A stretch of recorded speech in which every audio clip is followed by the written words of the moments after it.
are watching The Horizon, the voice of the Amber Woman, exclusively on ABC Amber TV.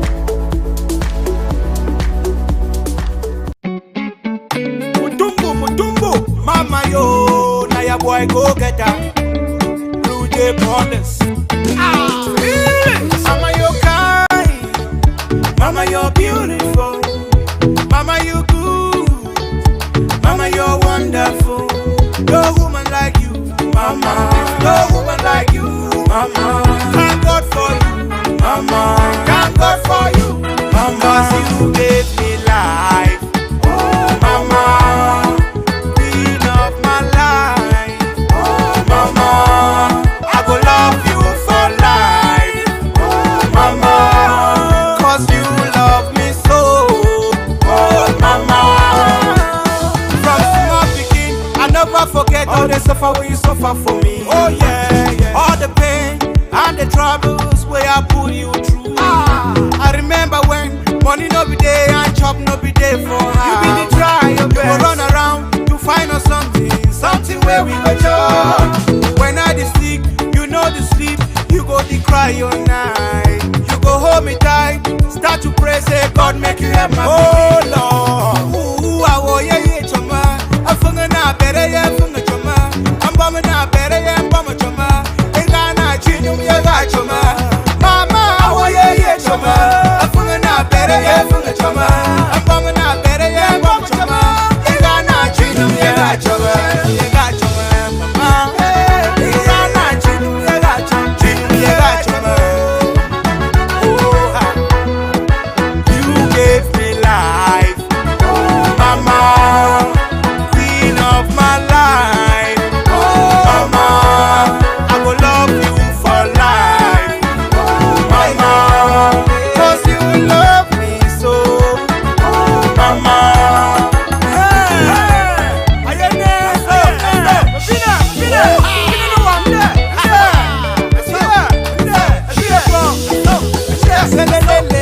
Ale mama, selelelele. Ale mama, selelelele. Ale mama, shekelelelele. Ale mama, you're my motivation. You gave me the best education, mama. The song where I sing I'm for you, now it's special dedication to you. Oh yeah, I know say every night and day you pray say make a mama. The God where you the pray I'm for heaven, don't give me this inspiration, mama. The song where I sing I'm for you, now to show my appreciation to you. Be a warrior, yeah, choma. I funga na better, yeah, funga choma. I'm bombing na better, yeah, bomba choma. Ingana chinum, yeah, choma. Mama, warrior, yeah, choma. I funga na better, yeah, funga choma. I'm bombing na better, yeah, bomba choma. Ingana chinum, yeah, choma. Chinum, yeah, choma. Chinum, yeah, choma. Chinum, yeah, choma. You gave me life, mama, queen of my life, queen of my life. I will love you for life. I will love you, mama, 'cause you love me so, mama. You gave me life,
You are watching The Horizon, the voice of the Amber Woman, exclusively on ABC Amber TV.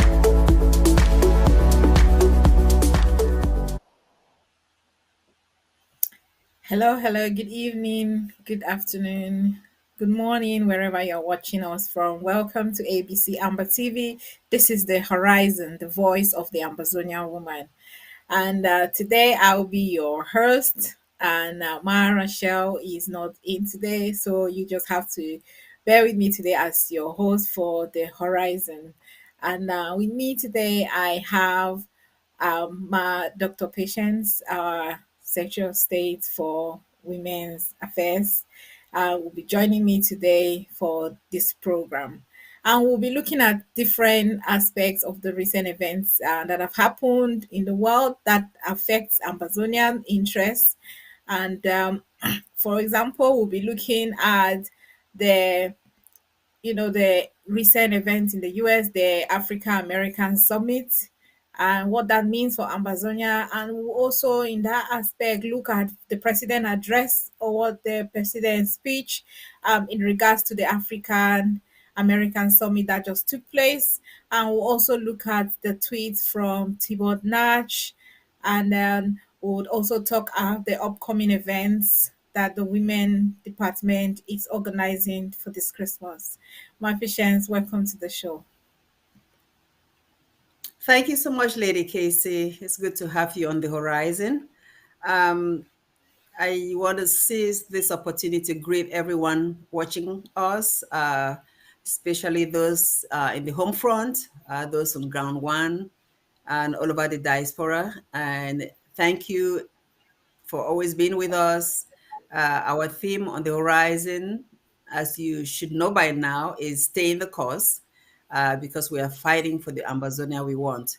So thank you again. And I think we're starting a little bit late, but my Lady Casey, the floor is yours. Thank you so much for having me. Thank you, thank you.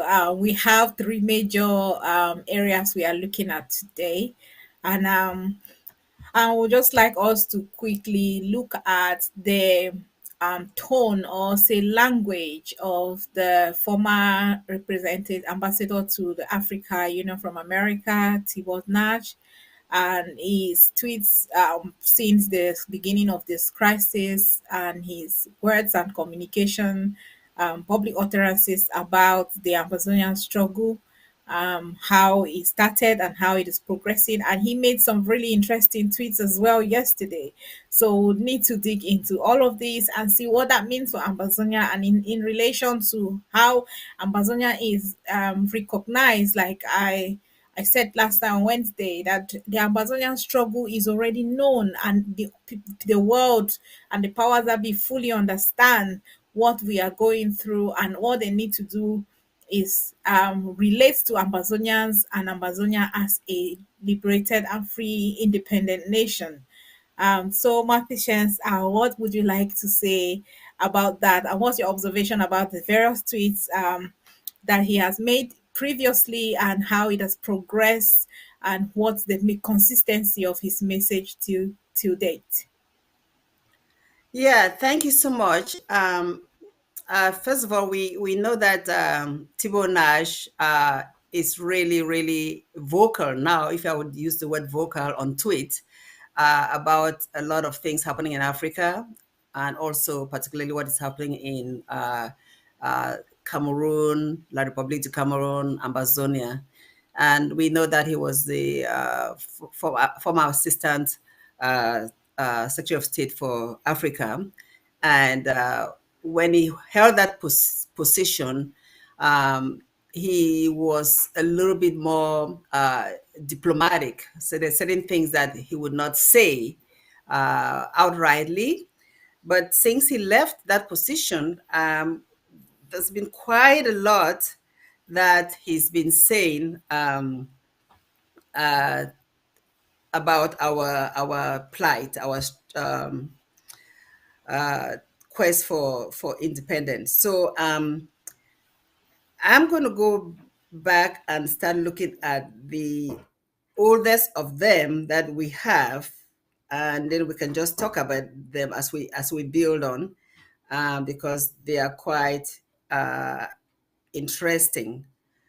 So the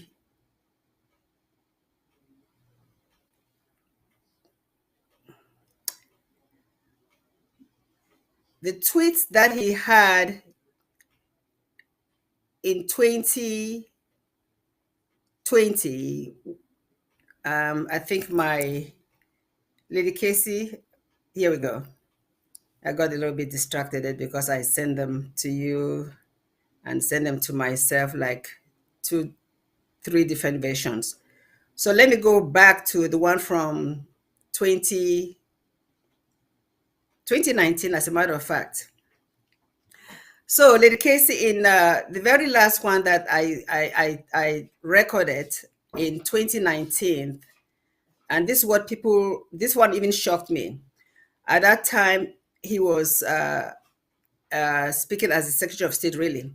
He said, this was June 28, 2019. He said, I am delighted to know the Swiss are facilitating dialogue. We encourage all parties to participate in this inclusive negotiation process to bring peace to Cameroon. So, Lady Casey, I'm going to read it and see what you have to say about it, because this was in June 28, 2019. So he is saying that he is delighted to know that the Swiss are facilitating dialogue. We encourage all parties to participate in this inclusive negotiation process to bring peace. This is somebody coming from an authoritative place. And remember, at that time, some people were calling all these things Swiss cheese and not believing it. But he was stating it at that time. What do you have to say about this? Yeah, I mean, I remember at that time he made that tweet, because he's been quite in his tweet.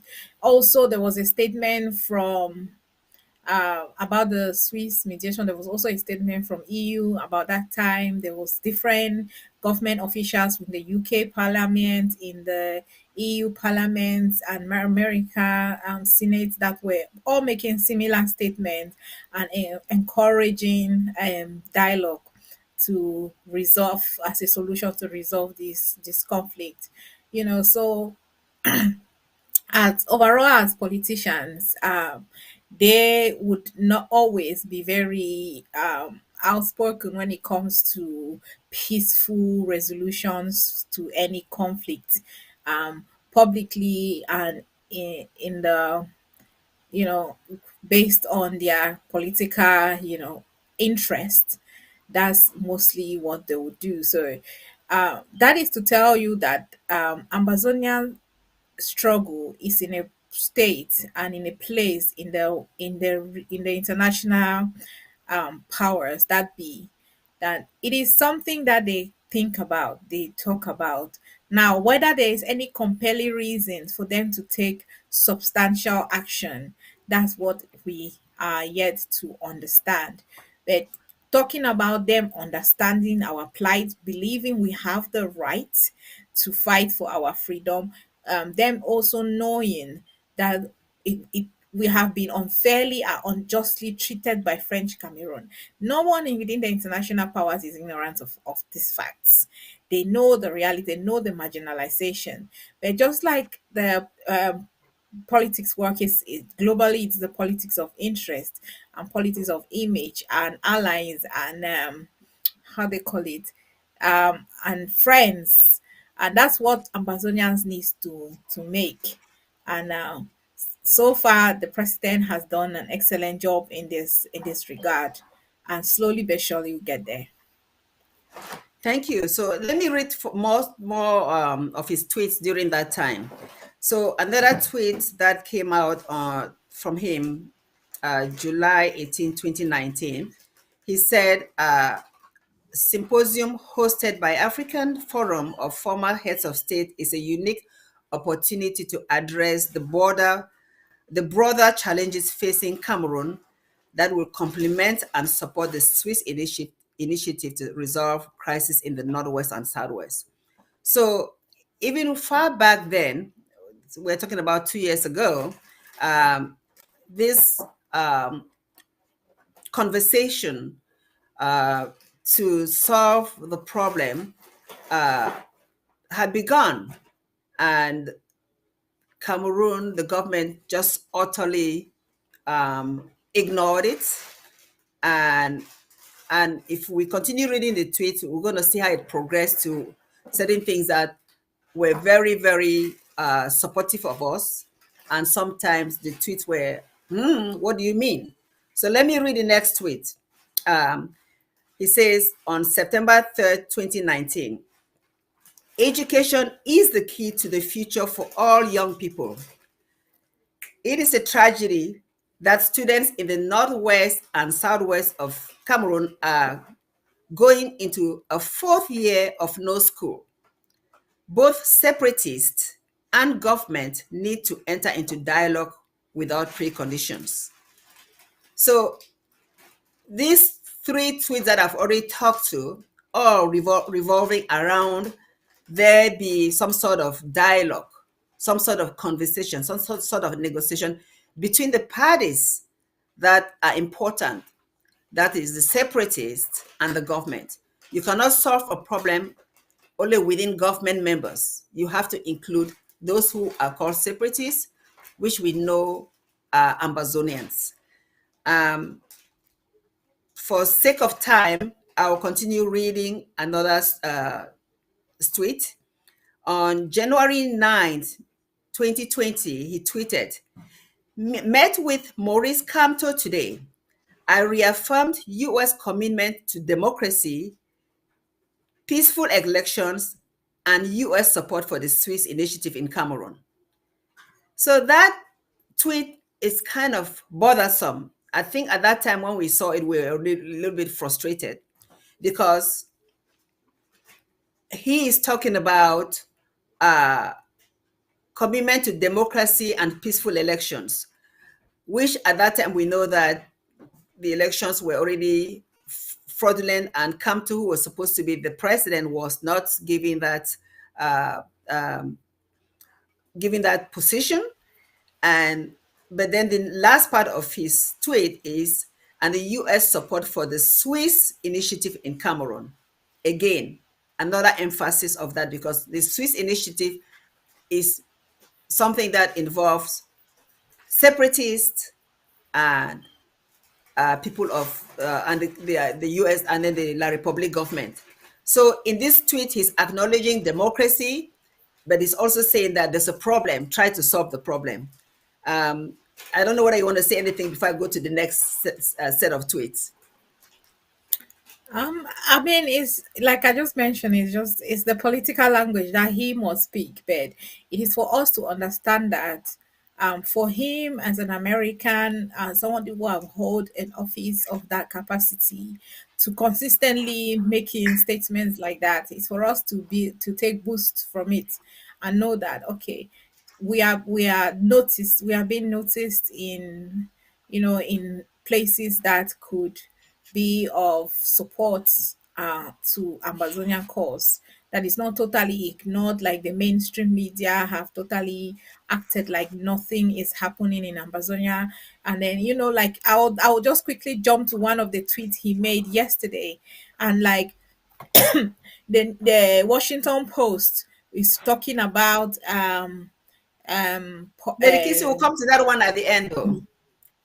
okay, all We're right, going in order. We're starting from the last, then we'll end with that one because that one is, all right, is kind carry of, on. yes. Okay. Okay. Then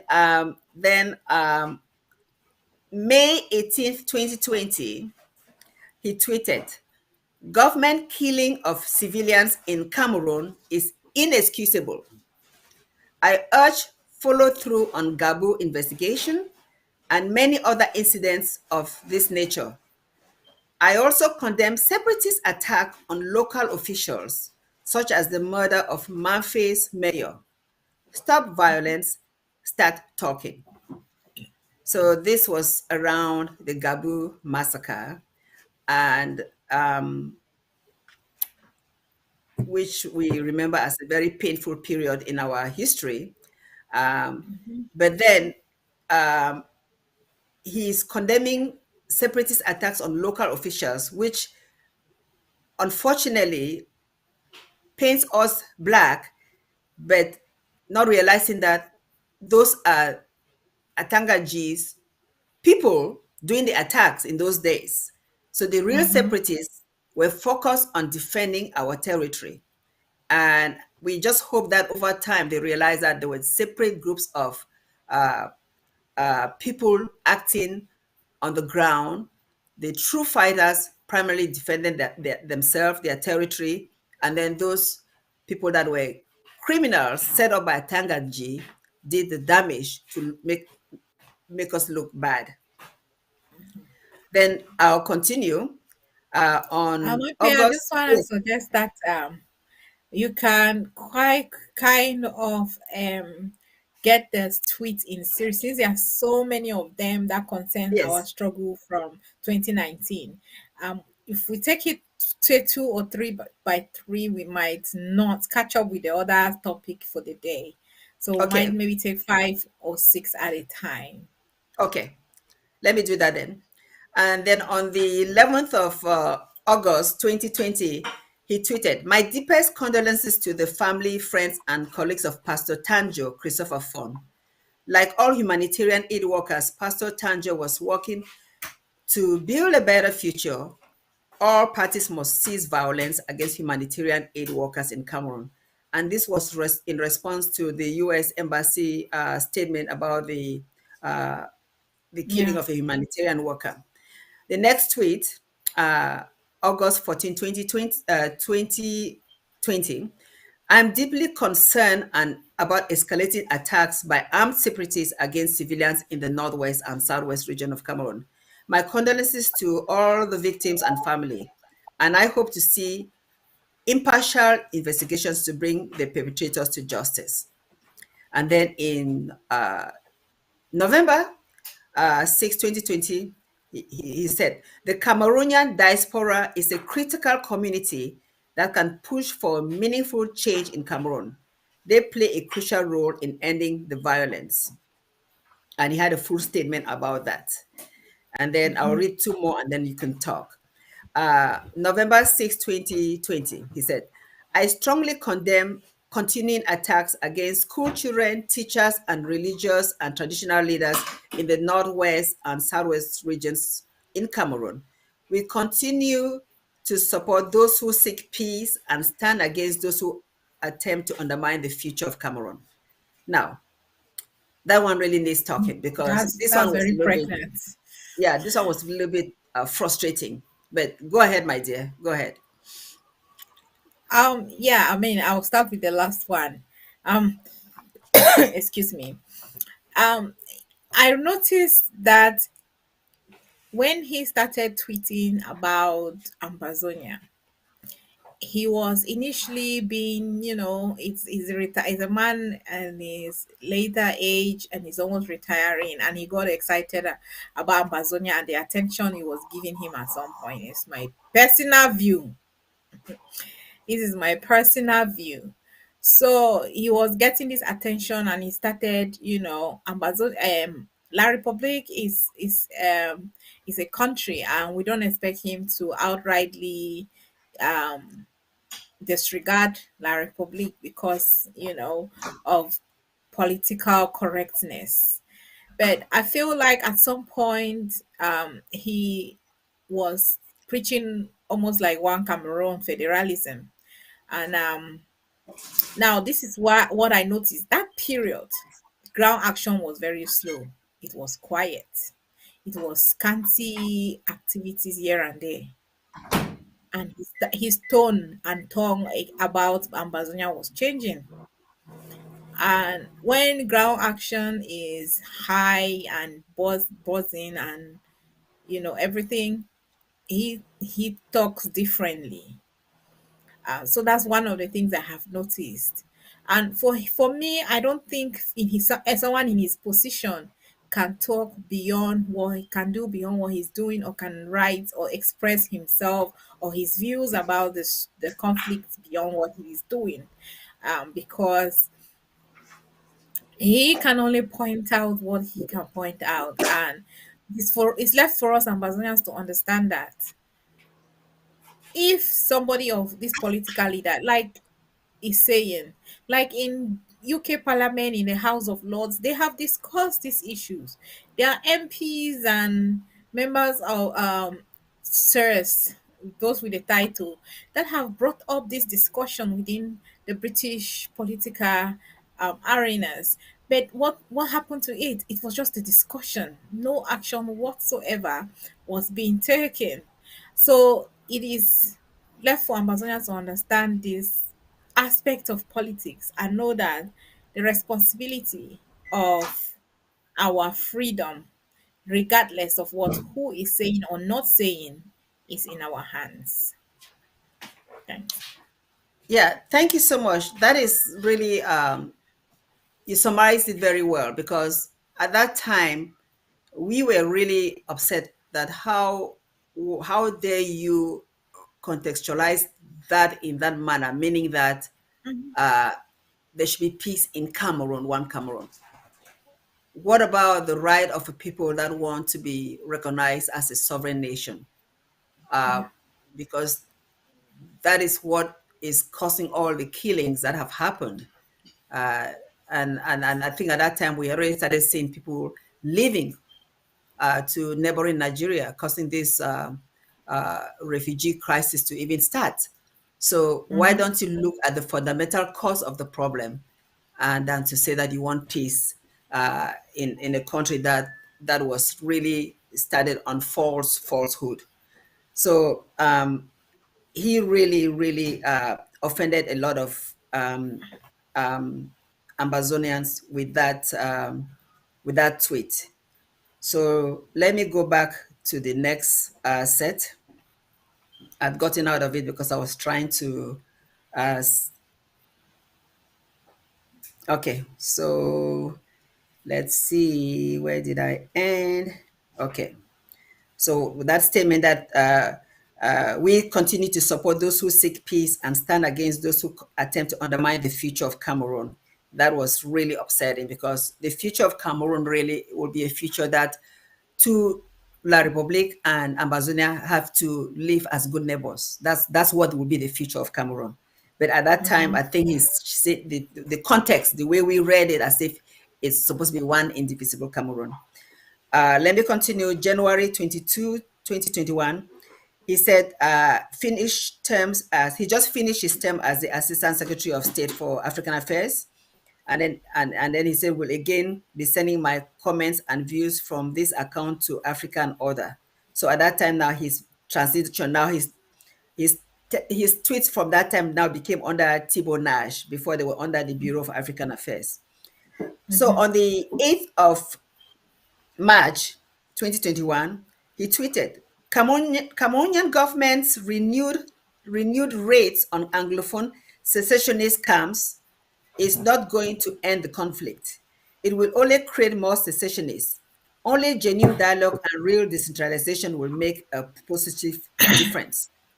So now let me read this, and then I read the next few ones and then the comments. So this one is a very pregnant tweet. And then the next one on June 9, 2021, he tweeted,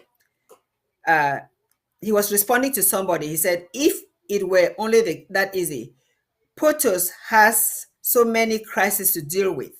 Cameroon just doesn't make it into his basket, into his in basket.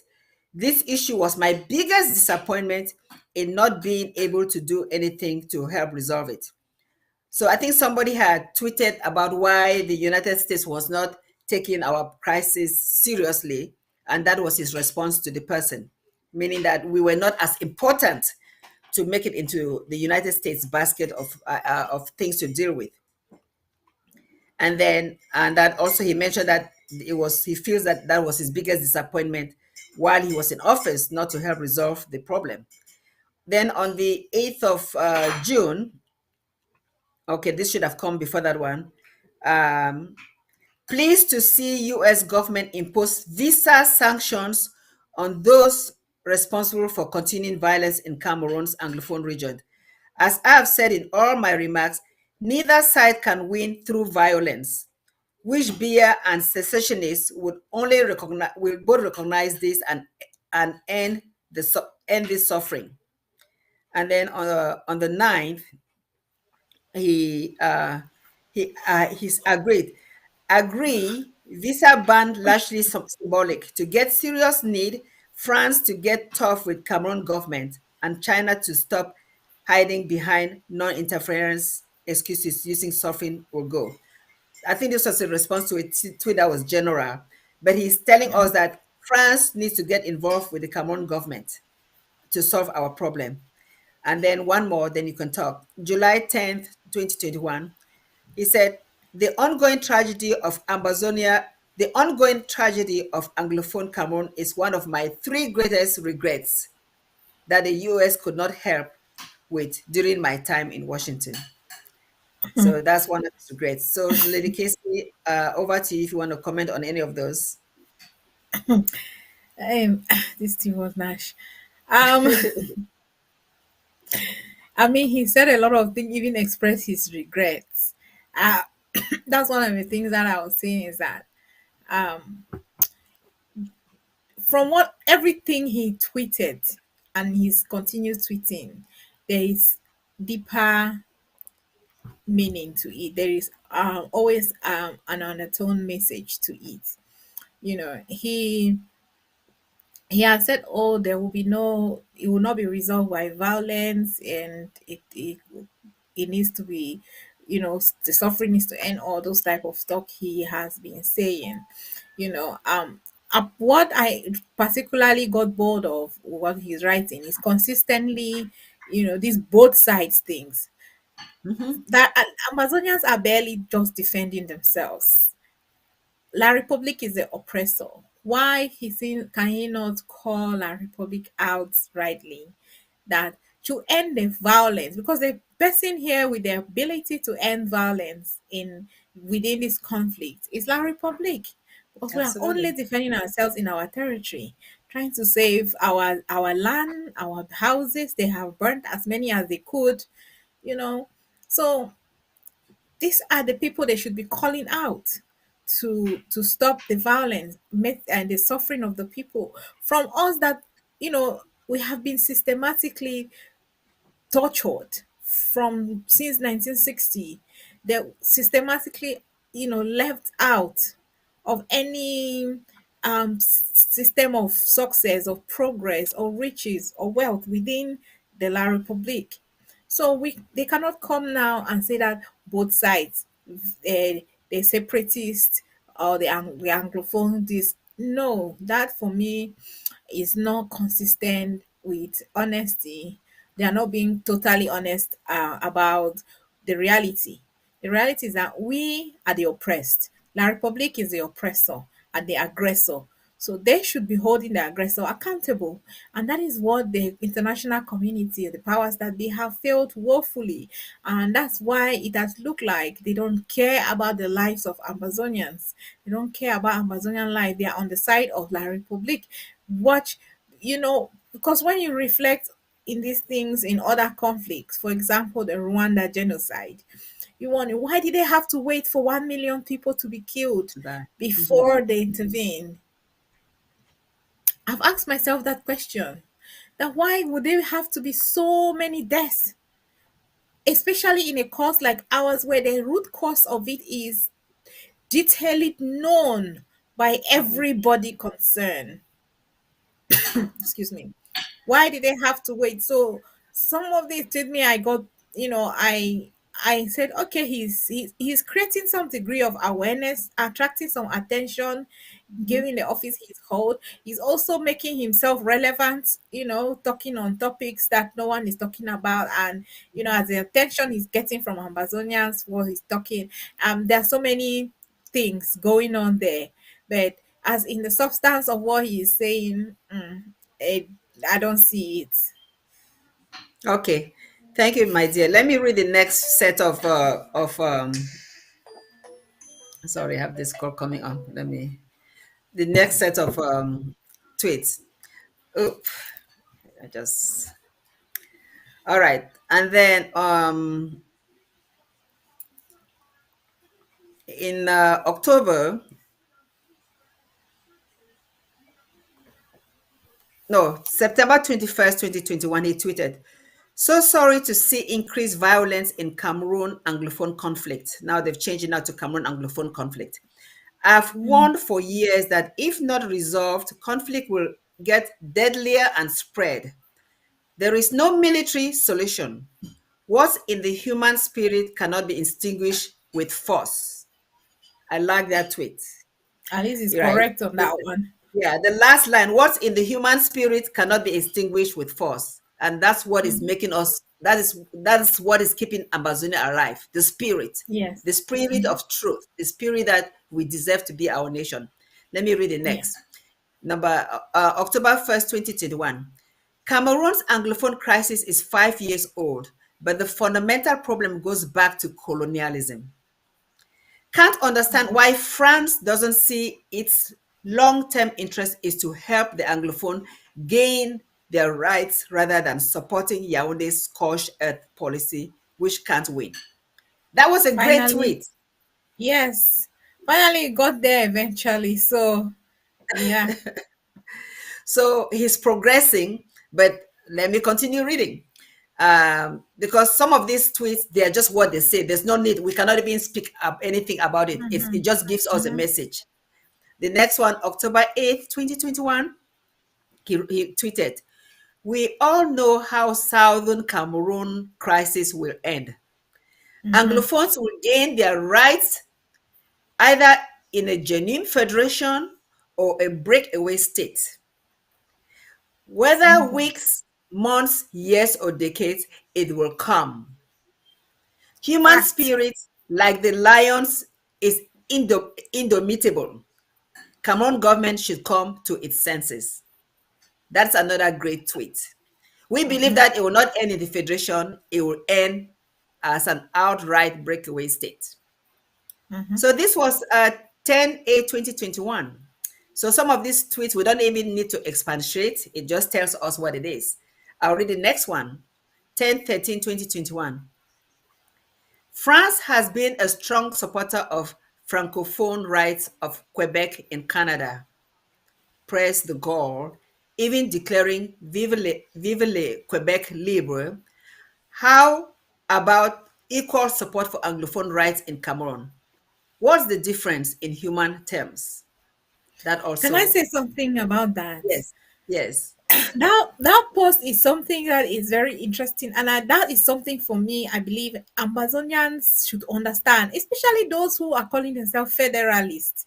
That is a kind of foot they can use to stand on, into project. Because I mean, we are not eradicating the idea of federalists. If let them want to fight for federation, let them do it genuinely. Let them do it wholeheartedly, like we are doing for our independence.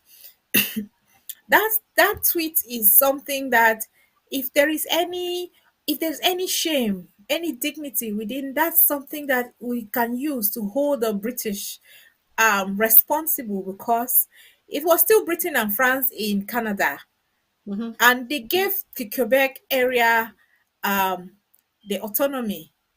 And why are they not doing the same thing? Why are they not pushing for the same thing in Ambazonia? I mean, whether we like it or not, it can also be back down to the fact that we are in Africa and they're black.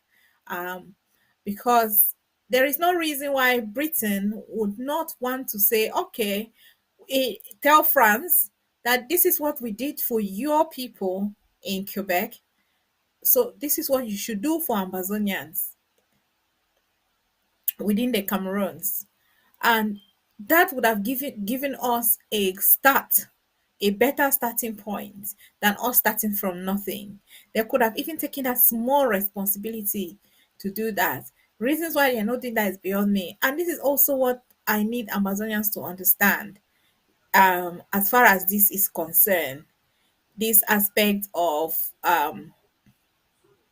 this tweet that Thibaut Nage made, because he understands that if there's any fairness in the world, if there's any justice in the world, that is exactly what.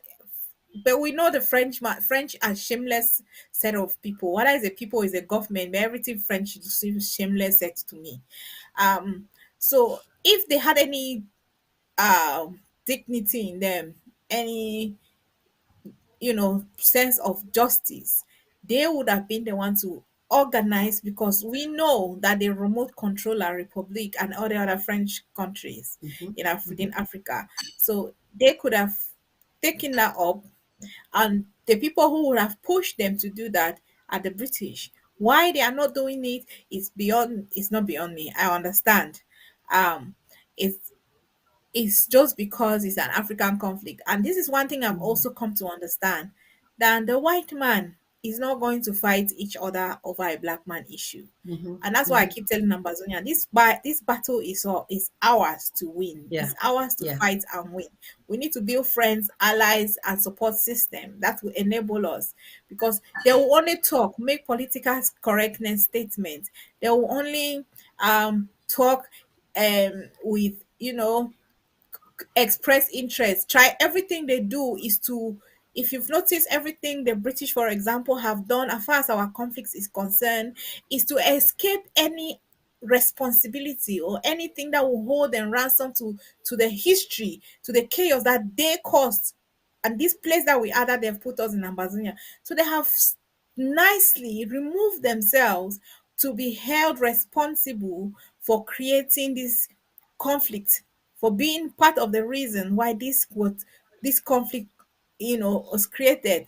And I've also refused to take any action to see that their history activities is costing lives today, and I've refused to do all of that.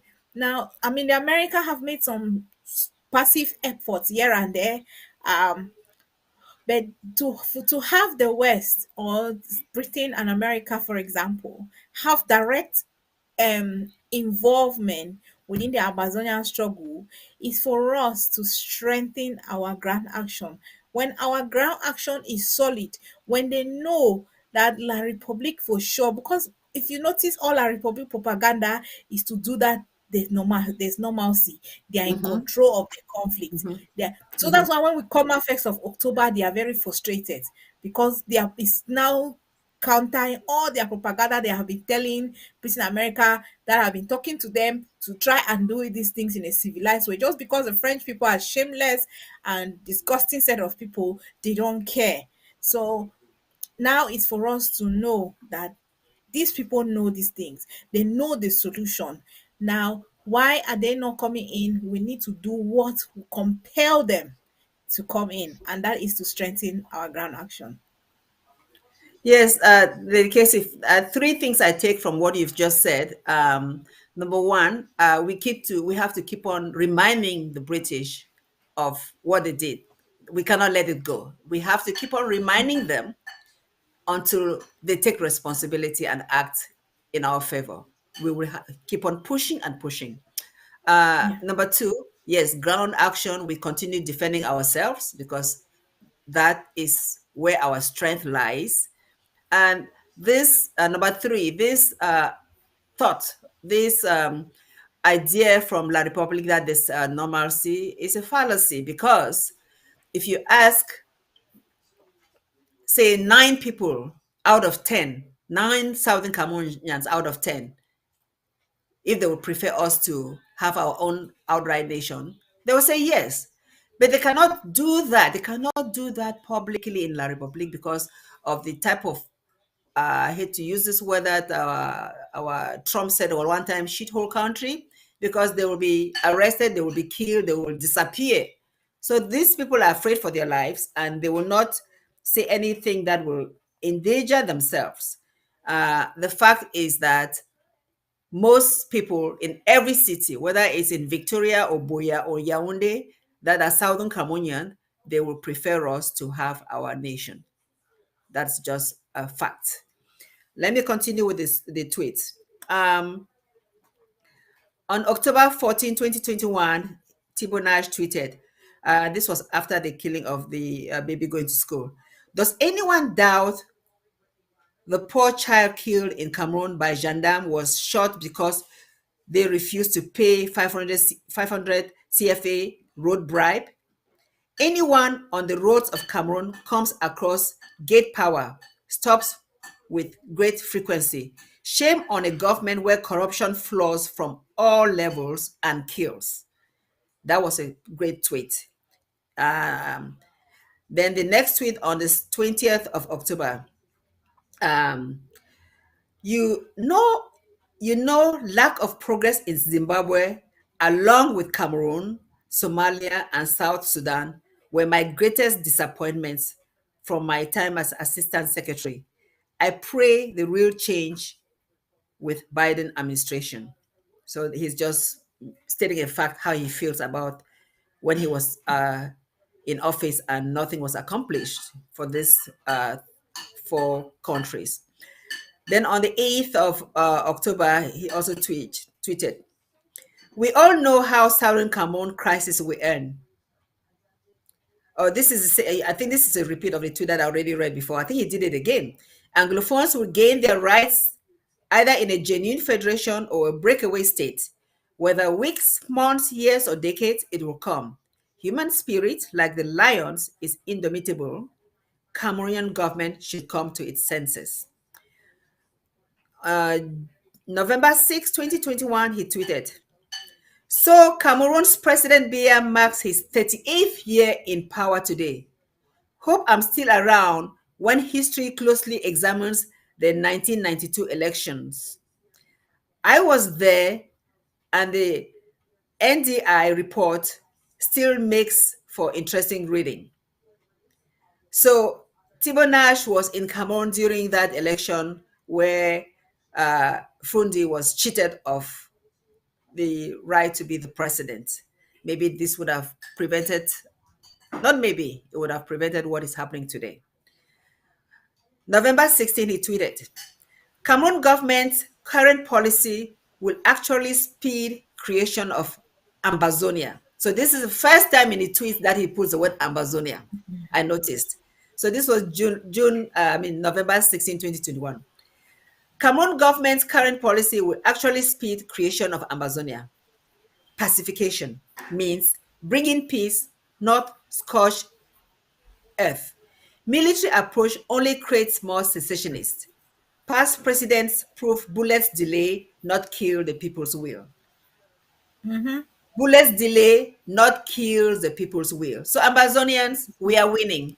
Our will is strong, formidable. So La Republique doesn't have a chance. I'll read on. November 24, 2021. "Killing of school children and teachers in Southwest Cameroon is barbaric, pure and simple. No excuses, no what about. Such activities have nothing to do with the struggle for freedom, just barbarism. Educators and children are out of bounds, period." So this was following the massacre, the Kumba massacre.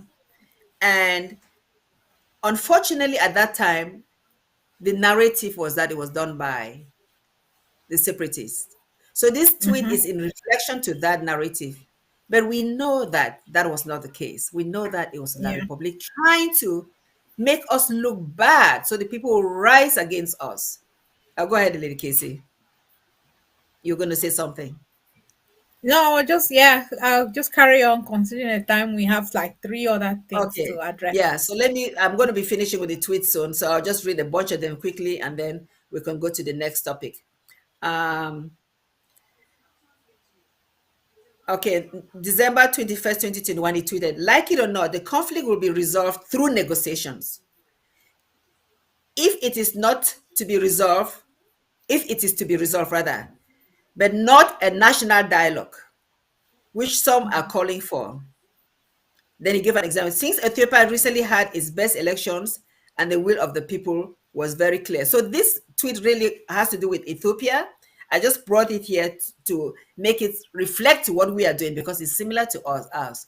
There was a national dialogue in La Republique trying to solve a problem. So this is synonymous to what happened in Ethiopia.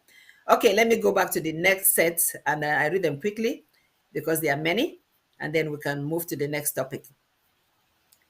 I will just read all of them. Okay, so December 24th. On Christmas Eve, Hearing peace on earth evokes sorrow and hope. Sorrow for needless suffering in Africa, Ethiopia, South Sudan, Sudan, Cameroon, the Sahel, Somalia, DRC, Mozambique, and other places, but also hope for an end. What is impossible with man is possible with God. And remember, we say this is our God ordained struggle. Next tweet, December 31st. My top 5 prayers for 2022: Ethiopia, peace end to suffering. Cameroon, above, attention for international, for IC, Cameroon government coming to its senses. And then he mentioned something about Somalia. Let me read on the next tweet. Um,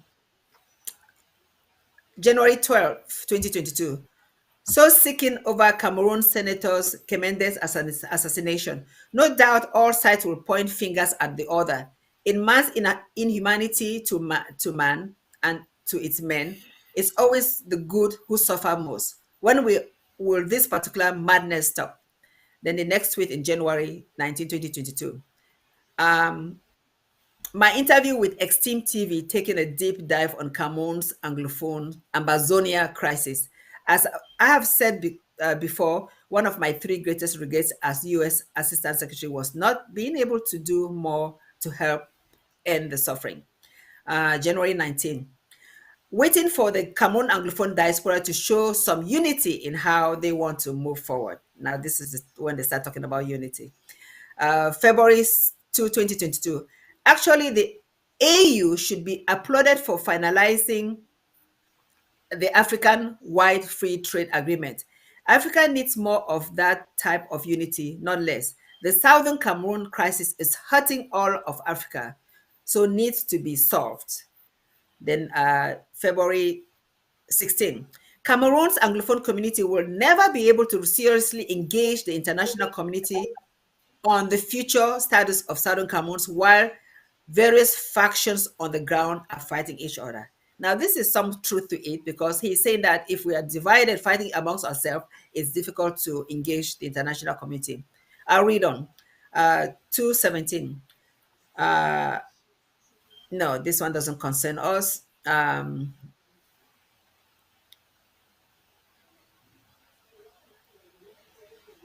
Let me move fast to 223. This was about something that happened in Cameroon where they were really abusing women. Is anyone surprised by the International Crisis Group report that women and children have suffered most in Cameroon's Anglophone crisis?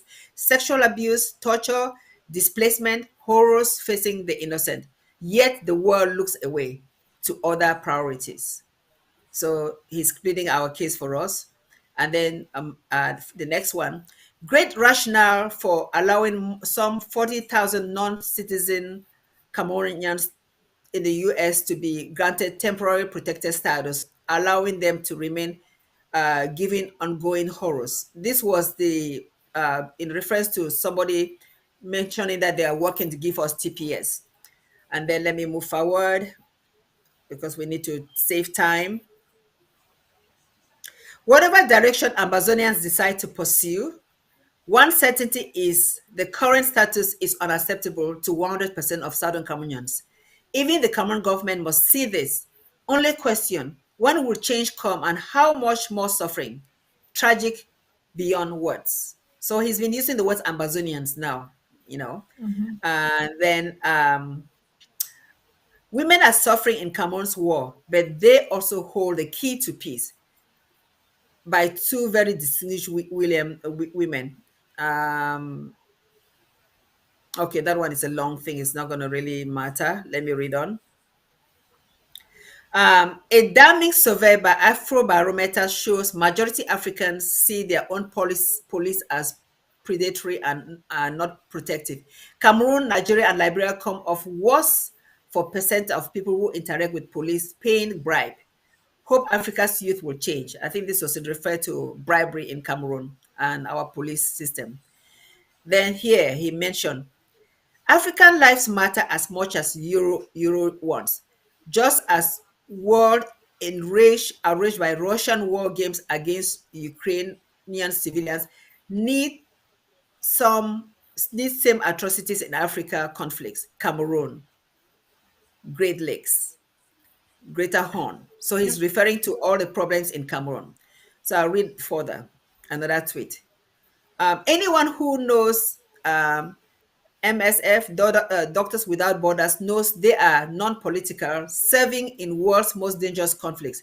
Absolutely inexcusable for Cameroon government to accuse MSF staff of complicity with separatists, stopping their work in Southwest Province.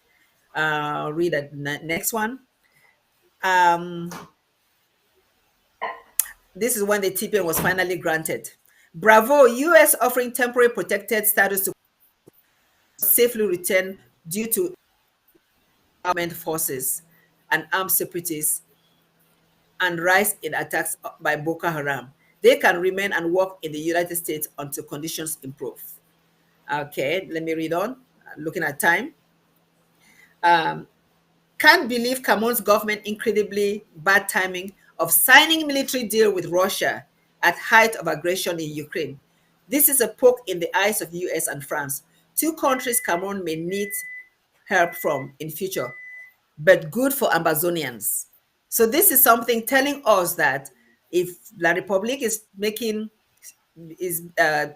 bed with Russia, then Ambazonians need to take advantage of that and work to be an ally of the United States of America. I'll read on. June 1st, 2022, this year. For the first time, world's 10 most neglected refugees crisis, all in Africa. DRC, Burkina, Cameroon, South Sudan, Chad, Mali. Um, and, and then it says that IC funding for AF were inadequate versus Ukraine, which was fully funded in one day, need equal treatment. So he's really saying the disparity between how Exactly Africa what is exactly. treated. Yeah, that's partly what I was saying earlier. That their the attitude they have to resolving the French and the English people in Canada, how they have resolved other separatist movements is not only within Africa or people asking for autonomy and independence.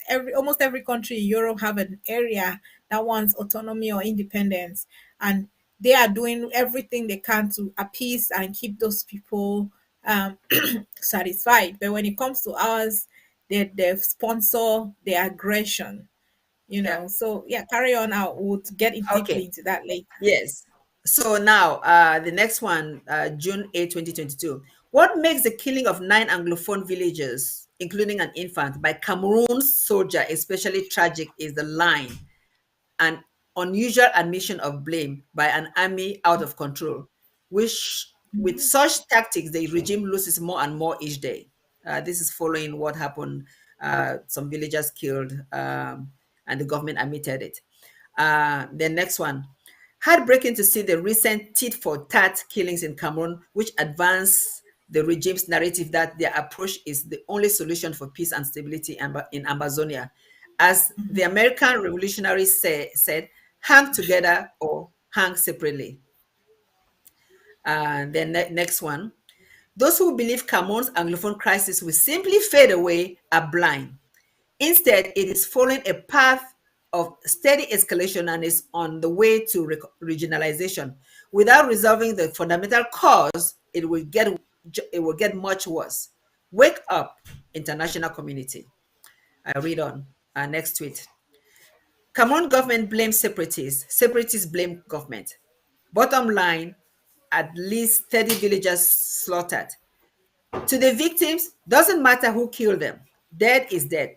Rebellions which win maintain discipline. Else, there's no better than Boko Haram. Next tweet. This was July 25, 2020. French President Macron's first official visit to Cameroon is perfect opportunity to insist to Biya and entourage to engage honestly with Anglophones, in parentheses, Ambazonians, and seek resolution to crisis. Anglophones will have justice, only question when. So as we progress with this tweet, I just want people to understand how it's more and more he's using the word Ambazonia more frequently because the international community is seeing us now Ambazonia. Before there were separatists, before Yes. it was Anglophones, but now Ambazonia. So there's a difference between Ambazonia and La République du Cameroon. It's a separate nation. And then another tweet. So French President Macron is calling for decentralization as a way to resolve Cameroon Anglophones Ambazonia crisis. If only the Biya regime had pursued genuine decentralization 3 years ago instead of playing games, it might have worked. But today, so that's a Yeah. question. He's being sarcastic. Separation today. Yes, exactly. Even And then, Thibaut Nach have grew with the idea of exactly, Ambazonia. exactly. That's why. He's now bold, Oh, he's now direct, he's now consistent with the fact that Ambazonia getting their independence is matter of when. So exactly. yes, And that's the then another way, mindset of every Ambazonia to have. like it or not, France holds the biggest cards when it comes to influencing Cameroon.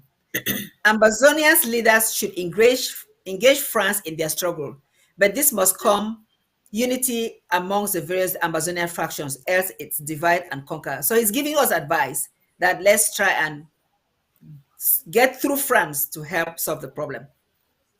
I'm not a politician. Hopefully, the government knows what they are doing about this particular part of it. Next one. This was August. We're getting to the end soon. Cameroon's regime is hopeless, making it impossible for medicines and frontiers to operate in Kumba and Mafe, depriving more Anglophone communities of healthcare because MSF treated a wounded separatist leader. MSF treats all impartial of politics, so he's condemning the regime for what they're doing. Okay, let me go to the last part of it.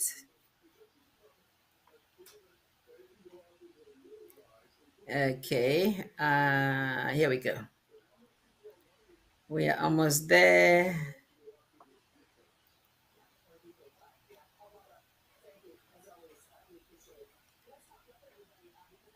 Okay, this is now in September. Disagreement over federation versus independence. Okay, he started. Southern Cameroon's Ambazonia. That's the beginning of the tweet. Disagreement over federation versus independence is understandable. But when those seeking independence start fighting each other, guess who wins? If America's independence war did same, would still be British colony. Shame. So he's really admonishing us that we should not fight amongst each other. We should work together for the common good and get our country. You can interpret it whatever you want, but that's what he's saying. Next tweet. Someday, this is before October 1st. Someday, October 1 may be joyously celebrated throughout Southern Cameroon's Ambazonia, as July 4th is in the US. But that requires unity of the leaders to reflect the will of the people. Otherwise, what could be done in months will take years or decades.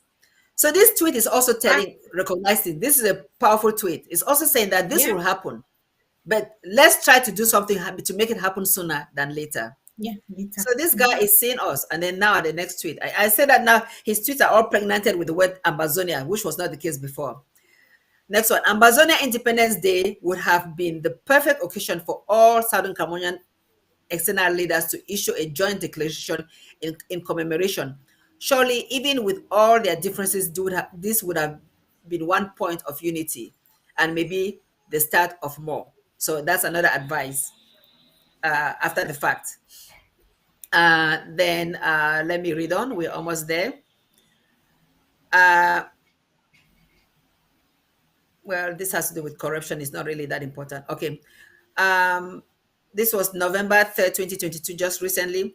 If Ethiopian government and the TPLF can come to an agreement, that gives hope for Ambazonia and Cameroon government doing the same. Thanks to Canada for trying where others have failed. Ambazonians need their rights. So I guess this was when the so-called Canadian talk was going on, which really had nothing to do with the real Ambazonian leaders. Okay, and then next one. This Sunday, Cameroon's President Biya commemorates 40 years on the throne. Wouldn't it be wonderful if he dedicated this next year to actually engaging with his Anglophone Ambazonian citizens to find the right formula for them to gain the full rights and privileges they deserve. That was a nice tweet. And then July 21st, truth. Southern Cameroon's Ambazonia community split between federalists and independence advocates. But everyone should be willing to support a demand for an internationally supervised referendum on the ground to let the Absolutely. people decide their future, not the diaspora.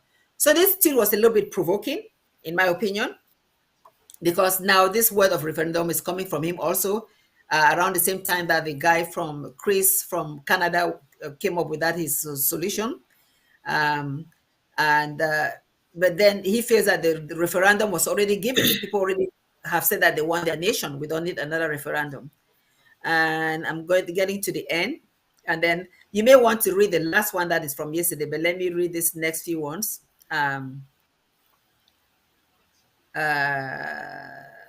Okay, this one is fine. This one is something interesting. It doesn't really say Cameroon, but it's a it's a jab at La Republique. November 24th. I guess there is logic to excluding Burkina, Guinea, Mali, and Sudan from U.S. African Leaders Summit, but there are certainly dictators among attendees whose elections should qualify as coup but civilians. So he's referring to the fact that even people like Bia were Invited. invited to this, and these other four people were not invited. Okay, then 12/6, December 6th.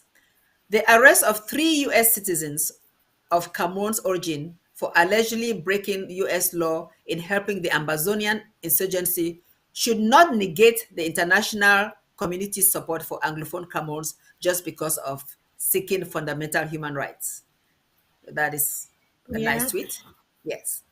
And then I'm coming to the last one, which is from the US. Okay. So the last one from yesterday about, do you have it handy? In fact, I did everything except that one. Let me look for it quickly. Yeah, you can just read that one. That's fine. Just read it out. Yeah. Then we'll just take it the conversation. Okay. So let me get the one from yesterday. Oh my gosh. This guy. Okay. So yesterday, Thibaut Nash tweeted, Washington Post story with pictures of Cameroon First Lady Chantal Biya's hairstyle on her visit to DC for U.S. African Summit. Where is the story on continuing depredations in southern Cameroon's Ambazonia and failure of Cameroon government to seek genuine solutions? That is his most recent tweet about the Cameroon in response to the Washington Post. Go ahead, Lady Casey. Yeah, that was where I was about to go, earlier, that Yes. the mainstream media and the main newspapers of the world have acted like, they don't know what's happening in Ambazonia, because we know they have reported or one or two incidents, but it's particularly Washington Post. I realized that the only time they have reported about Ambazonia is if Ambazonia have done something to La Republique, or what they consider maybe they have killed the military. That's when they will report something early, earlier when this conflict or when the armed struggle started. So these are, there are so many punching points that since 20, I'll say since his tweet from August 2021 until now, has been using Ambazonia as or Southern Cameroon in his tweet, and he's been very specific and direct. But I would like to, instead of going all through everything, I would like to quickly skip to talk about the few our three tweets there. He talks about unity. One, he talked about us coming together and putting out statement for the 1st of October and 1st of October. And then he talked about, when if we unite, it will easily engage. Diplomacy will be much faster and quicker. He also talked about uniting so that we can accomplish our independence quicker than later. And I mean, looking from outside and making all those points, he's correct. He's very correct, and that's why when the President Sako, called the Washington DC United Front, it was so significant. The whole Ambazonia was boiling. And then remember when he also created ACT, how it Mm-hmm. felt like, how a lot of Ambazonia, when they saw the picture of them in Dr. Akwanga's house, and Mm-hmm. when all of them were there, in as members of ACT, getting ready for mediation, the process with La Republique during the Swiss mediation, those who agreed at earlier stage before, the other ones who eventually saw that there was no other option and shamelessly joined, um, without apologizing to the people for deceiving them for so long. And you guys know the story. So these are some of the things, and really implore Ambazonians to be thoughtful, because I've seen people saying that, oh, the president doesn't want unity. Who has fought for unity in this struggle more More than than him? him. Yeah. Who else? He sponsored the whole that conference. We know the story. They end up fighting over $20,000. Embarrassing the whole Ambazonia. Excuse me. Mm-hmm. So we should be honest and be truthful to ourselves, that when we want to talk, this topic of unity and collaboration is something that I think, Mape, we need to take a whole show and dissect it, because we cannot, and especially coming from the fact that Tibonaj is mentioning this thing. Now, Mm-hmm. he's not the only political somebody with political opinion, or who have been talking about the Ambazonia cause. That we know in here in the UK, when we go and meet our MPs, our local leaders, and to tell them to talk about our struggle in the parliament, or to try and take our case to the Commonwealth, they'll tell you is that most of them say we are not united. But you know, one thing I know about that particular statement coming from the West, or any political leader of the West, is usually an excuse for why they are not intervening as they should. UK has been making that excuse since, for not taking their responsibility for the chaos they have caused. So that, for me, within Ambazonia, within us, we can fight ourselves. That, oh yeah, we are not united. We need to get together. That is also fine. But Mm-hmm. with any outsider is talking about us not being united, for me, they are making excuse for not intervening, for not taking the correct action, for not standing for justice and freedom for the people of Amazonia. That's my own take. I mean, we are the one giving them the platform to make the excuse, because some people have refused to work for the interest of Amazonia. They say they are for Amazonia, but every aspect of their action, every step they take, it has nothing to do with the Ambazonian freedom cause, and that is confusing. I mean, I would not totally blame the people, say the international community. I really don't like using that, for using that as an excuse to not do anything about our struggle.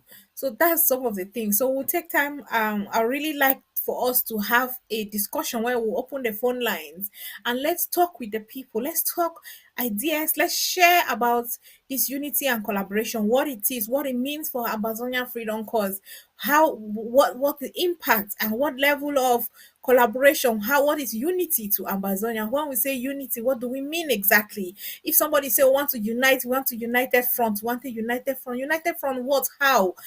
How is it going to operate and function? And with leadership, we are not going to be throwing words out there anymore that say, oh, I want unity. What is unity?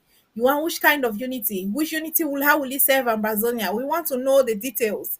Now it's not time for us to just be making grandiose statements. And so for me, I think that would crown the topic, because we should be aware of these things. He has helped us to understand the mind of the international community, and we should take that consciousness and run with it, and run with it, because he has made us know that, for example, he called out Washington Post, and Mm-hmm. it wasn't only Washington Post that reported about the African US Summit. It was every other post, but no one call out any leader there for their barbarism they are doing against their people. And many of them, those leaders were there. And that's because they don't care about our lives. They all are calling them there is to secure US interests, especially how Africans, for example, recently have been neutral against the Ukraine Russia situation. They have chosen to be neutral. So US need to make sure that they are not losing grip, they're not losing influence. They need to find something to hold them so that they will have to stand on the side of Ukraine, because most of them, when there's like, it's your Russia is doing their own thing and they are getting from Russia. So this is necessary for the US foreign policy and for their own interests. It's not for any African interest, but because Africans have proven time and time again that they are zero and negotiating anything for their people when it comes to these global powers and anything on global platform. So let us first bear that in mind. And when we have this level of awareness and consciousness, we will operate differently and we'll be pointing fingers and blaming another person. We'll be pointing fingers and blaming the correct people, not just anyhow, and we'll use our energy appropriately.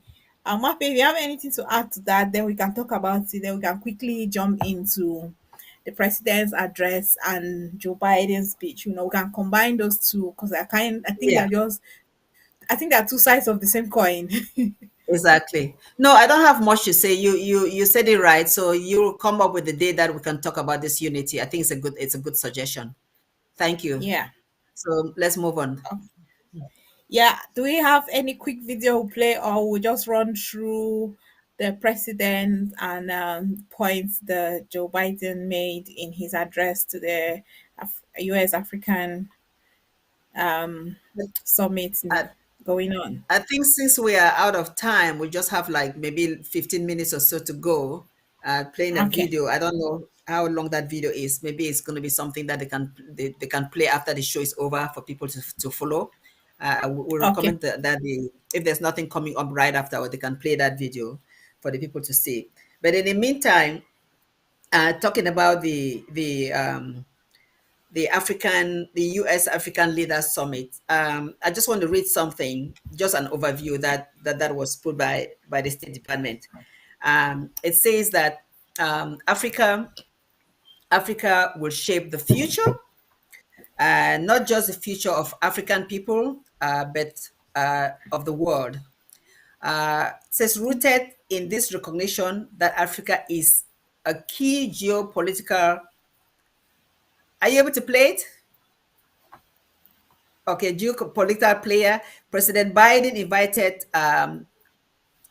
leaders from all over Africa to Washington, D.C. from December 13th to the 15th for the U.S.-African Summit. President Biden believes U.S. collaboration with African leaders, as well as civil society, business, diaspora, women, and youth leaders, is essential to unlocking the potential of this decisive decade. There's a highlight. Africa's success is the world's success. That is really an important. So I think he's just getting it ready to play. So let's just continue. So it Yeah. says the He three will days just summit play it. after He will play the it three after the days show. summit continued efforts to strengthen ties with African partners based on principles of mutual respect, shared interests, and values. It also takes as an opportunity to listen to and collaborate with African counterparts on areas the United States and Africa define as critical for the future of the continent and our global community. The summit builds on shared values on to the following: better foster new economic engagement, reinforce the US Africa commitment to democracy and human rights, mitigate the impact of COVID-19 of the future pandemics, work collaboratively to strengthen regional and global health, promote food security, advance peace and security, respond to climate crisis, and amplify diaspora ties. So there was some check marks on all these indices that I just read. And let's just think about it as far as La Republique is concerned. Uh, Foster better economic engagement. That's something that La Republique is not capable of doing. It's just a country that cannot just build on its economic strength. So that one is a failure. Peace, security, and governance. We know that La Republic, there's no peace there right now because what is happening in Ambazonia, there's no security. The governance, the government is just so corrupt that you cannot call it a government.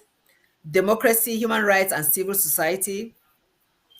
We know that there's so much uh, human rights abuse, and civil societies have no strength, no power.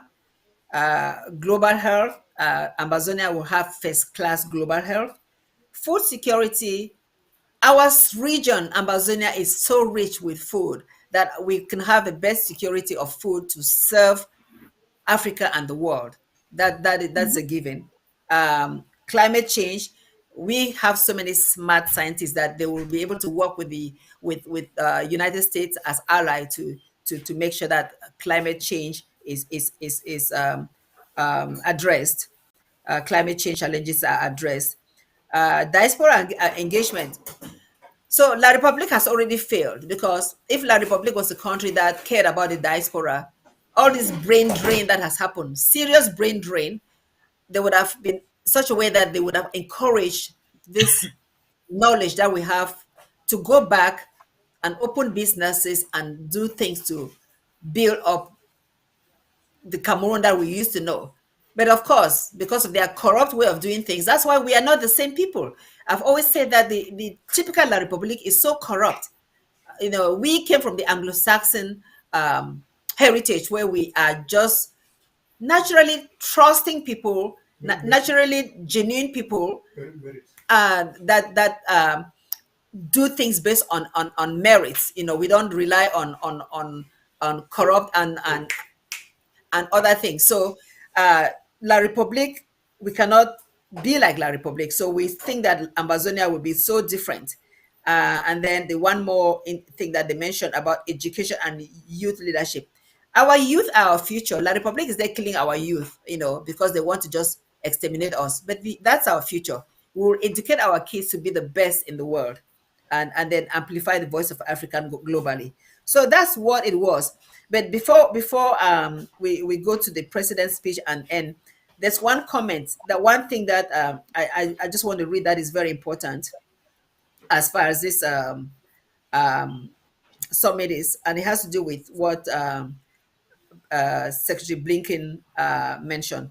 I copied it somewhere. I just have to locate it quickly. It's a very important statement. This is what Secretary Blinken said.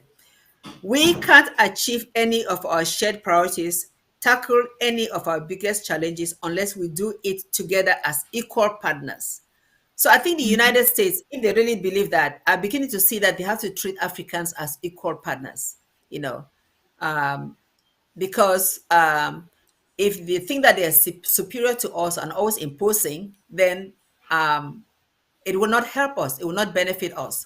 But if you see us as equal partners to tackle problems together, you will be surprised at some of the ingenuity that can help in certain issues will come from Africa.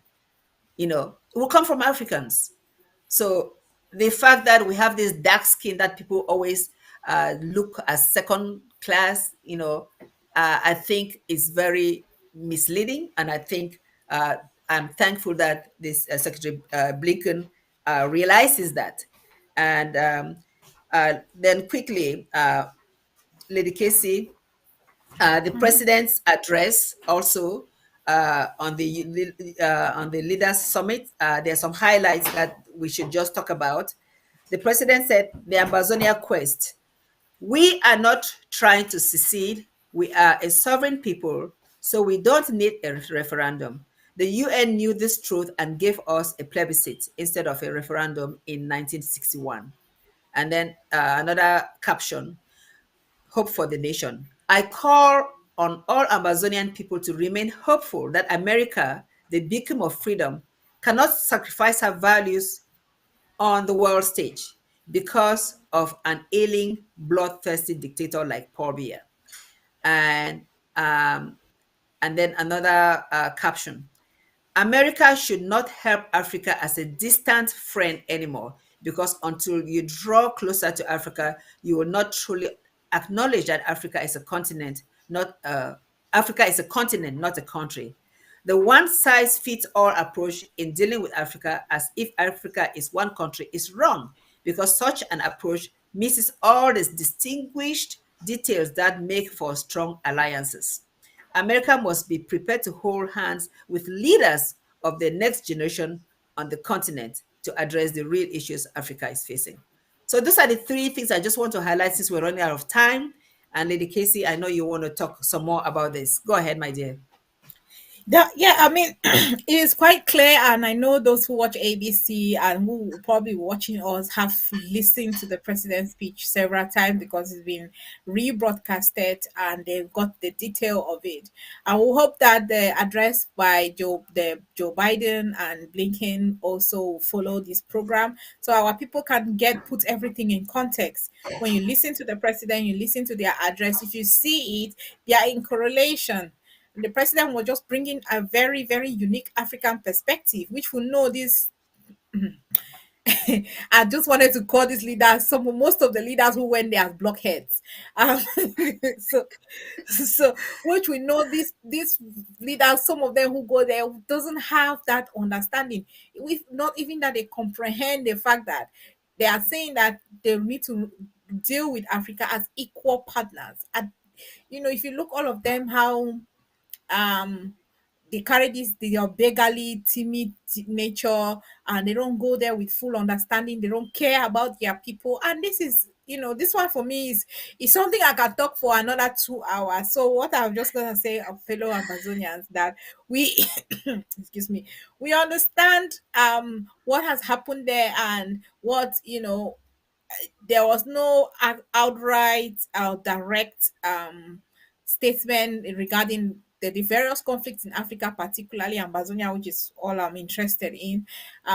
So, but the president made a statement on that day, and that communication was forwarded to um, the various offices in America that has relevance to receive that. And this is just to make us know that Amazonia, we have to look after our government, Mhm. because that's the only way we would get respect from international community.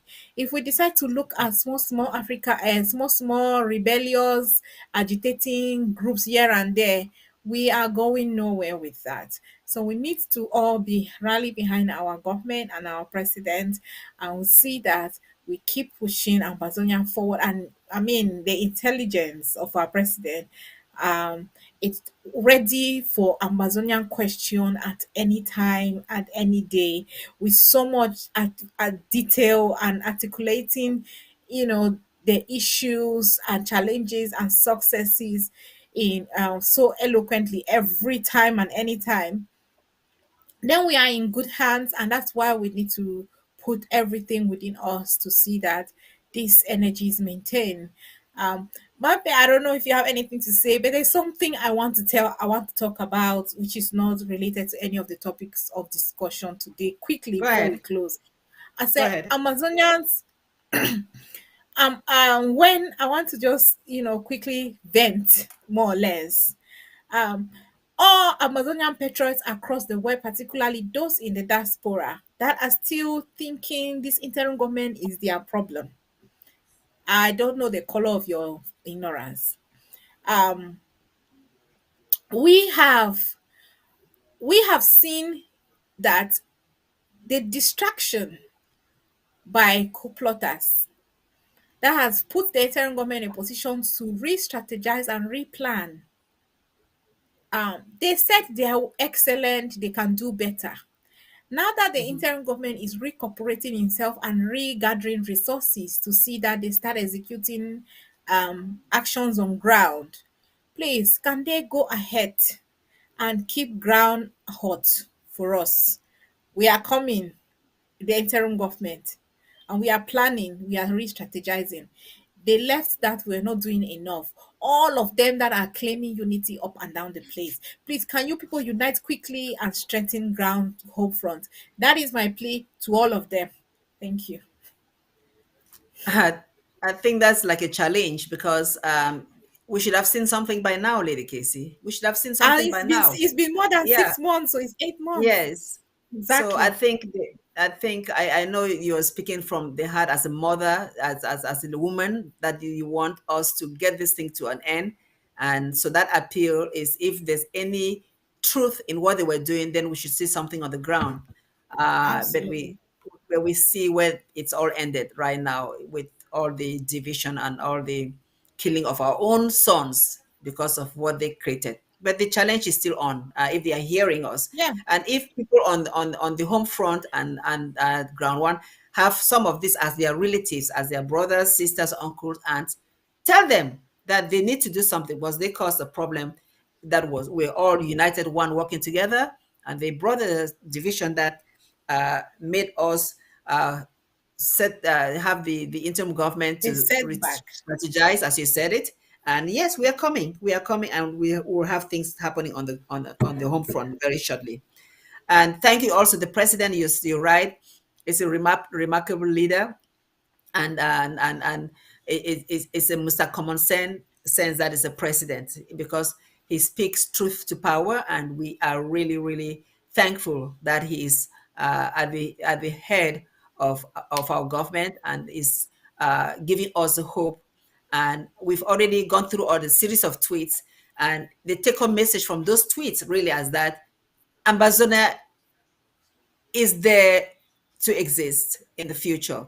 Right now, we are struggling to get there. We believe that we are already there, but this twist from this person called Thibaut Nage, as we follow the tweets that I started from the beginning to where we ended, shows that even he himself believes that Ambazonia will be a nation someday. We are hoping that it will be the 55th nation, recognized as the 55th nation very shortly, and it needs all of us to work to make that happen. As we end the show, Lady Casey, let me just say this before you close the show. The women's department is uh, arranging, has planned for this coming Sunday, December 18th, a Christmas program.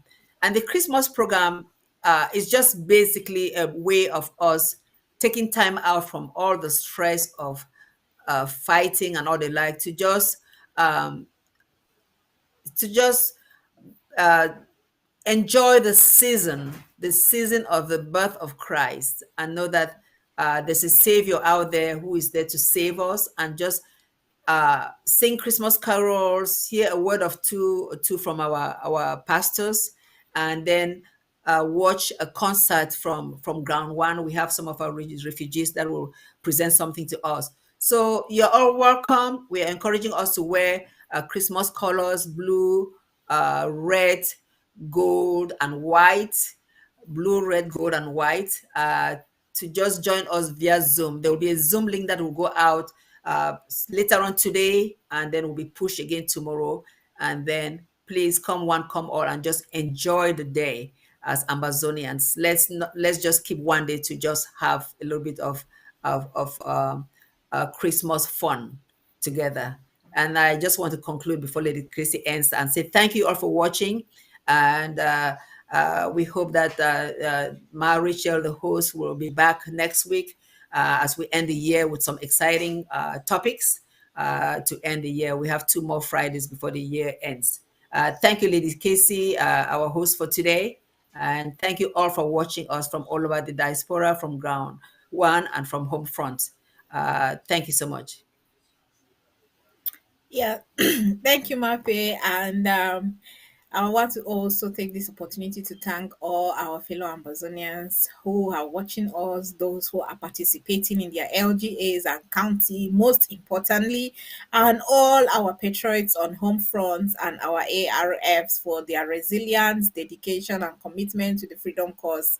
Um, this is our life. We have no other life. Our life is Amazonia. Our life is freedom, and our life is the liberation of our territory completely. And yes, we are in this position for a time like this, not by accident, but by destiny. And we should take this wholeheartedly with conviction, awareness, and live with this consciousness all the time. So thank you all, and remain resilient, remain strong, remain focused, and be mindful of your environment at all times and your security. This is particularly to those on home front. And even as you go about these festivities this season, know that the enemy is out there roaming the streets looking for who to devour. Never lose sight or consciousness of that fact, because the life of a Southern Cameroonians means nothing um to the French Cameroon. And anybody from a Southern Cameroon origin, whether you are working within the La Republic government, whether you are working outside, whether you're an agent, you know you are useless to them. So whatever you think you're gaining is not going to last, because you will eventually destroy yourself and you will die unfulfilled. So it is high time for everybody to join the freedom train, and let's march on to Boya, our capital. Thank you all once again for watching. Hope to see you next time on the same show, and pray that our regular host, Mara Shaw, will be here. And yes, don't forget to join the women's program on Sunday. They have been doing an extraordinary thing within Amazonian community, and this is the moment to join and round up the year with our people on ground one. Thank you all once again. Remain blessed.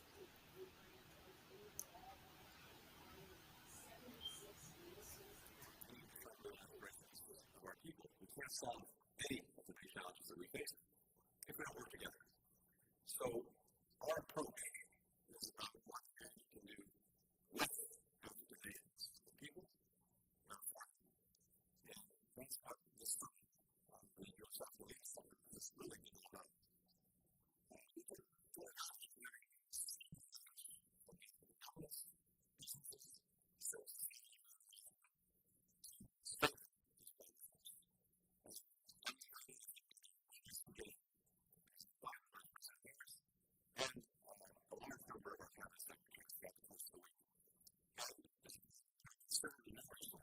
Toward advancing our shared priorities, $55 billion over the next 3 years alone.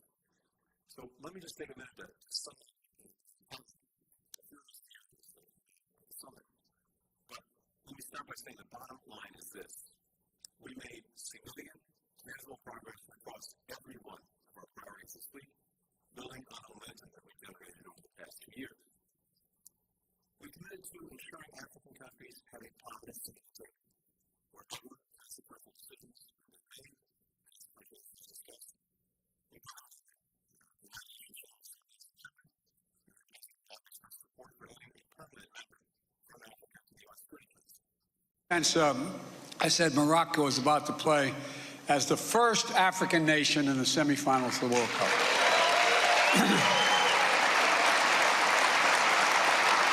Distinguished heads of state, leaders of regional and global institutions, and of course, representatives of more than 300 companies, African and American.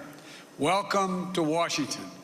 And I want to recognize our co-hosts, the U.S. Chamber of Commerce and the Corporate Council of Africa, two great champions for building and growing ties of business and trade and investment between Africa and the United States, as well as the members of my administration and the members of Congress who are here today. All the members of Congress, please stand up if you're here so I can identify who you are. There's the man. All right, I'm sure you're out there somewhere. Look, this forum is about building connections. It's about closing deals, and above all, it's about the future, our shared future. We've known for a long time that Africa's success and prosperity is essential to assuring a better future for all of us, not just for Africa. I've been engaged in these issues going back to my days as a young man in the United States Senate. When I was on the Foreign Relations Committee, I was chairman of the African Affairs Subcommittee and got to spend a lot of time in Africa. I visited almost all of your countries. When I was vice president serving with President Obama, we hosted the first U.S.-Africa Leaders Summit, including U.S.-Africa Business Forum. We saw so clearly the enormous potential that we could harness if we did it together. And holding the first of its kind summit in 2014 was a watershed moment to cement new kinds of partnerships between our nations. Partnerships not to create political obligation, not or foster dependence, but to spur shared success. And I emphasize shared success and opportunity. Because when Africa succeeds, the United States succeeds. Quite frankly, the whole world succeeds as well.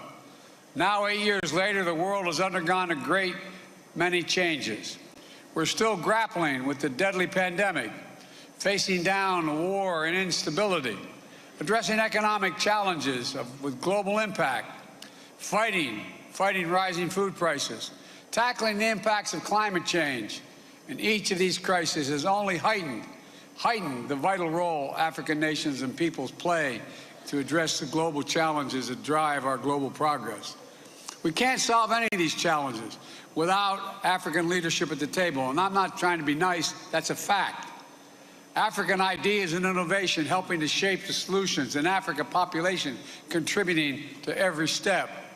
So the only question when I took office was not if we'd host another U.S.-African Leadership Summit, but when.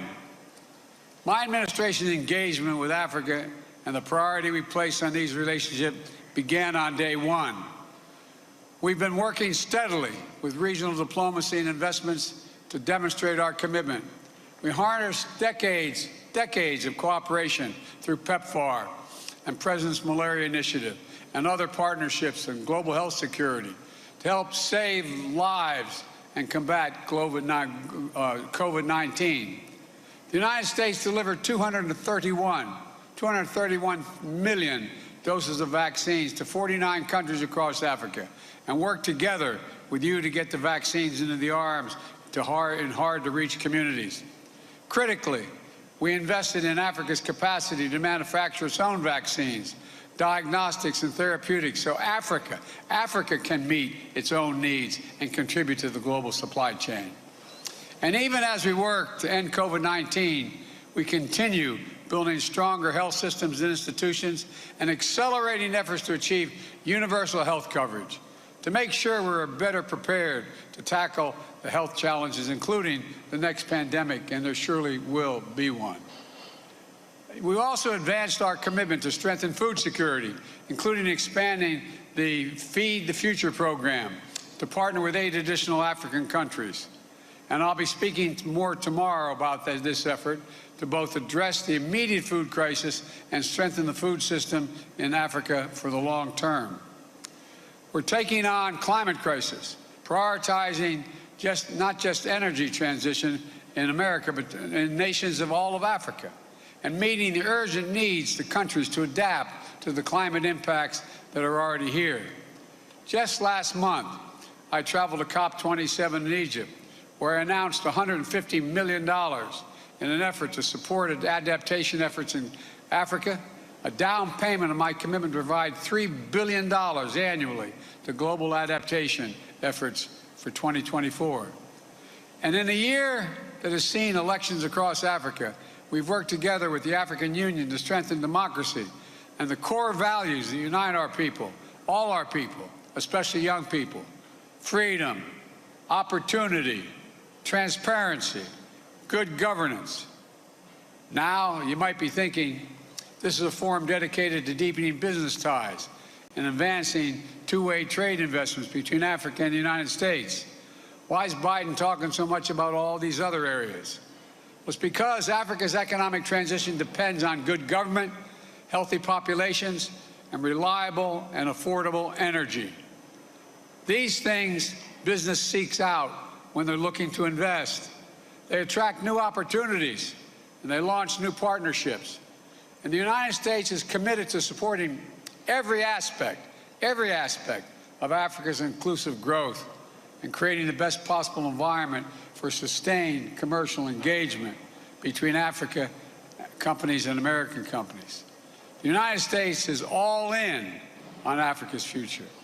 And the work we've done over the past 2 years, building on decades of vital investments made under previous American presidents, has helped make possible the critical steps that I'm about to announce.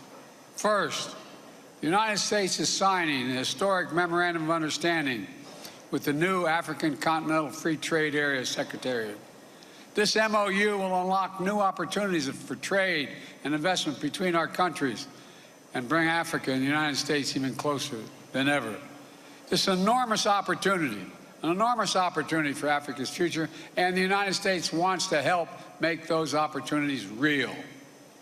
We're finally implementing the African Continental Free Trade Area. It will represent one of the largest free trade areas in the world, 1.3 billion people, and a continent-wide market totaling $3.4 trillion. And with the new MOU, we're doing things correctly, enshrining protection for workers, both across Africa and in the United States, looking out for small and medium-sized entrepreneurs and enterprises to make sure they have a fair shot to compete, lifting up opportunity for women-owned businesses, diaspora-owned businesses, and businesses owned by members of historically underserved communities, and supporting and investing in continent's vibrant and growing urban economies.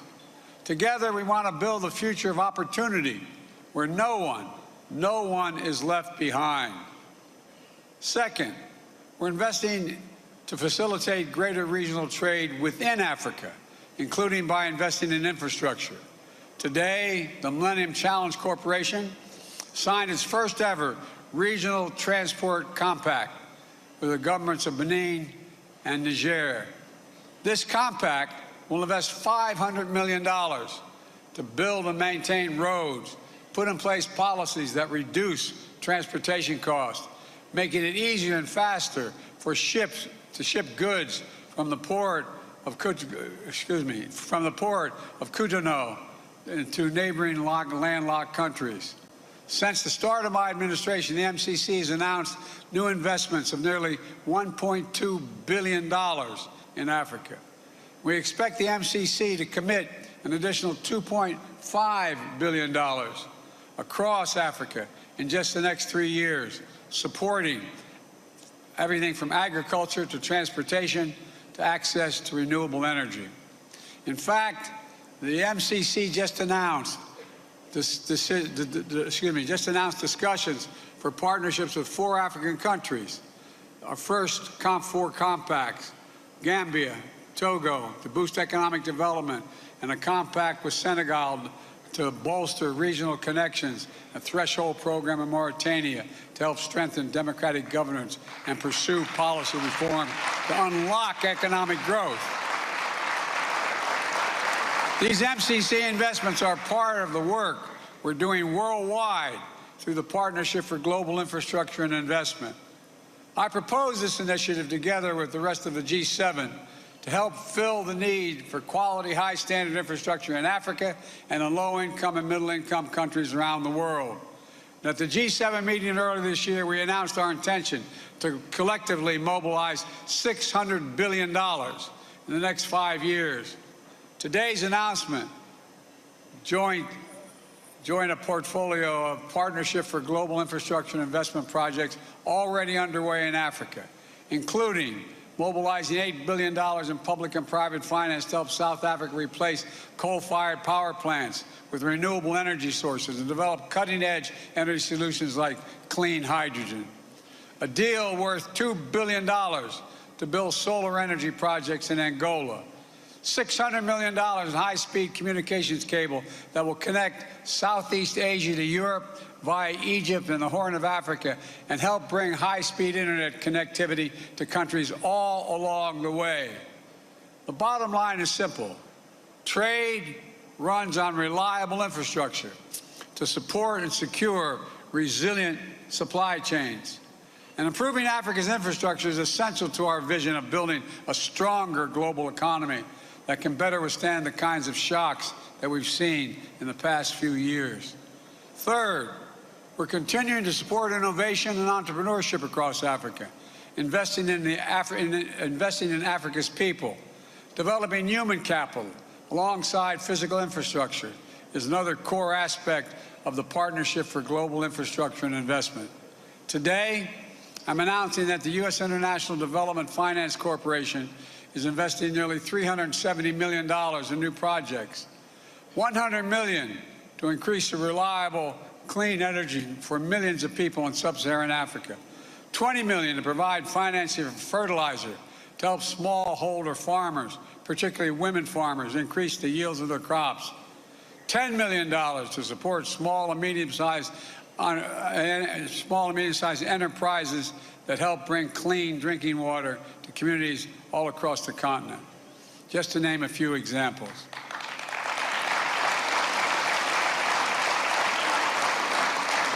And we also know that one of the most essential resources of any entrepreneur or small business owner who wants to participate in the global economy is reliable and affordable access to the internet. So today, I'm announcing a new initiative, the Digital Transformation with Africa, working with Congress to invest $350 billion to facilitate more than almost $500 million in financing to make sure people across Africa can participate in the digital economy.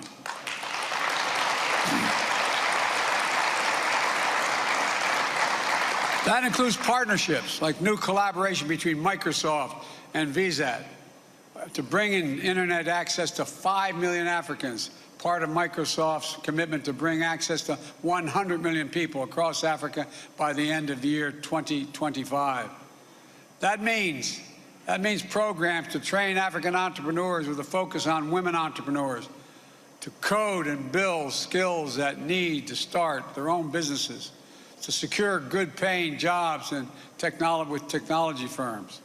And this will include partnerships between African-American companies to provide cybersecurity services to make sure Africa's digital environment is reliable and secure.